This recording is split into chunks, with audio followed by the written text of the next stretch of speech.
Hello and welcome to AliTech. In this video, I'm going to show you how to use the Microsoft Word Format Painter. So, as you can see, my text has two different fonts. The top text is a bolder font than the bottom text. So let's say that I wanted to change the top text to be the same as the bottom text.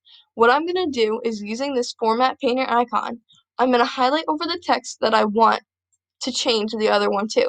So if I'm changing the bottom one to be the same as the top, or the top just be the same as the bottom, you're going to highlight over what you are using as your format template.